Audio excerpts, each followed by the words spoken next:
What a day. And I might actually go over a minute. Most of my videos, I try and keep them at a minute because I want to have a story that doesn't get cut off.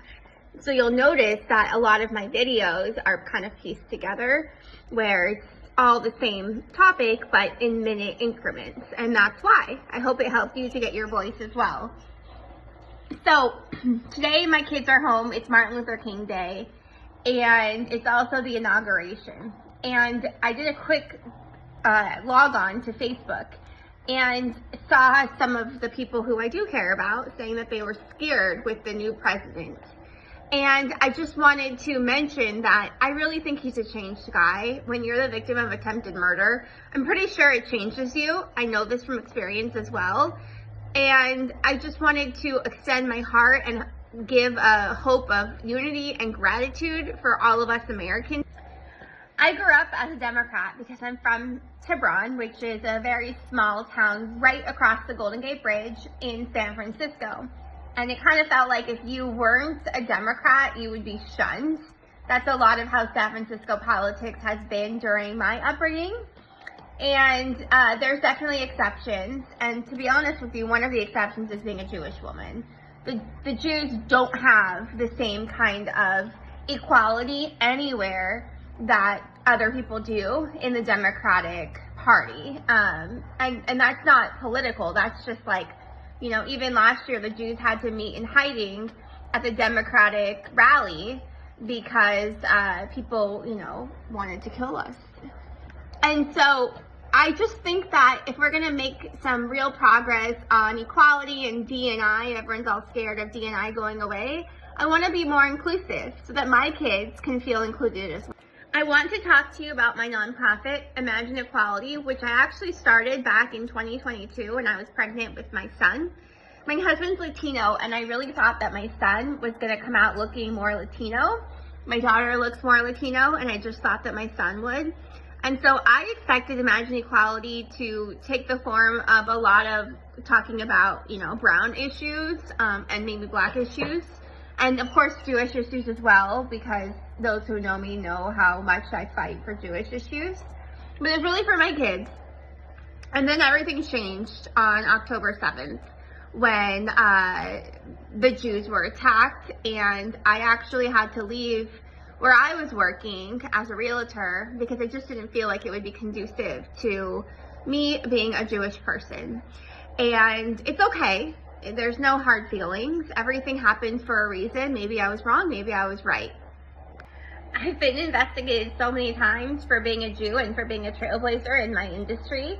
And, you know, people think that you can take advantage of a woman when, you know, they're a trailblazer and they're managing money.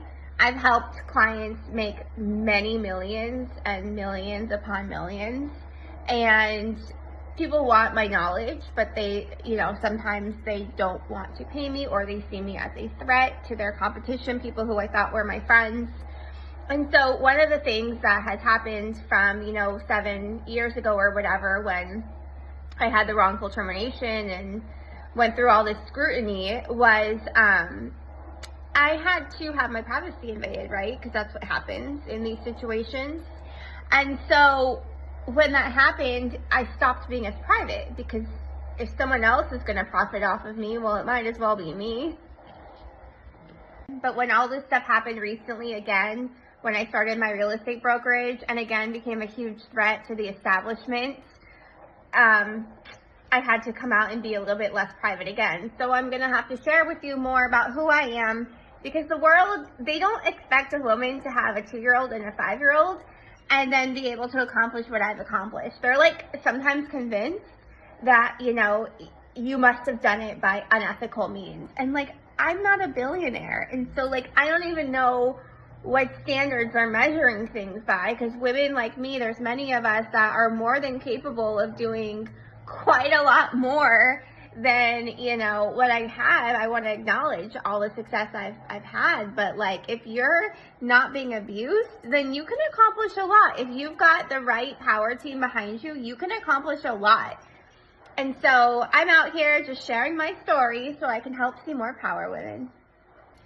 When you're a trauma survivor, one thing that you learn if you're trying to support a trauma survivor is that you need to speak about things when you're ready, and you don't speak about things when you're not ready.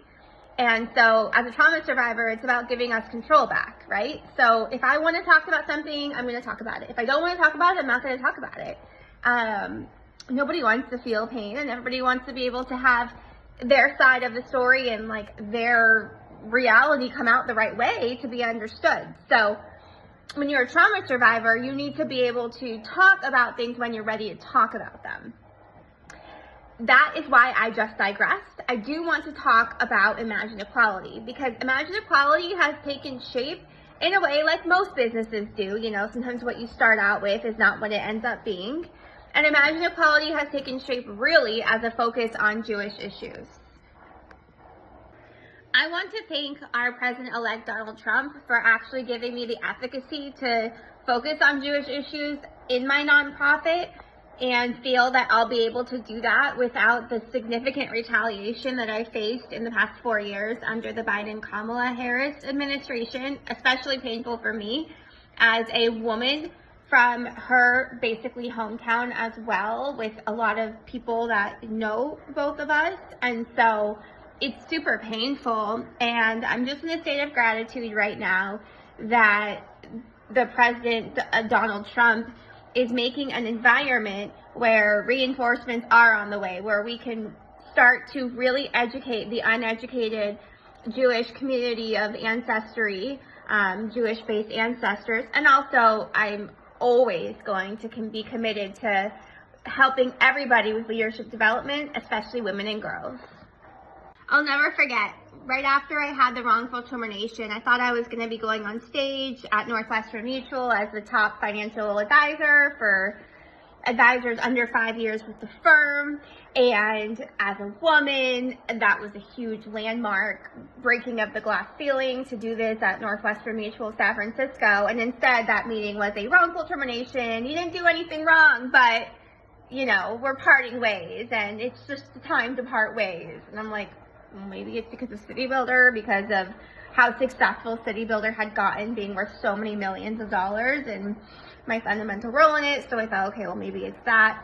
And, you know, that same year, I learned that women in the banking industry in San Francisco, when they were victims of sexual harassment, they each got $1 million, like right away. And here I am, you know, 7-8 years later with my husband, having no resolve, no financial resolve on this $500,000 residual. Luther King Day, Dr. Martin Luther King Day, and I got a little bit of courage to talk more about imagined equality. It's also the inauguration of President-elect Donald Trump, and I just wanted to give the announcement about the direction that imagined equality is going, share more about the personal story behind imagined equality, and I hope more than anything that we just help inspire more leaders, no matter what, to come forward, because they don't just need the confidence like I'm always still having to work on from my years of abuse.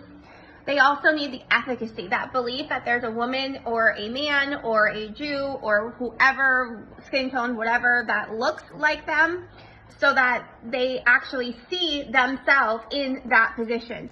Because if we never see somebody who we genuinely relate to similar to us in a position, of any kind of position, it's almost impossible to actually reach that success. So let's do it together, and I hope you all have a blessed day.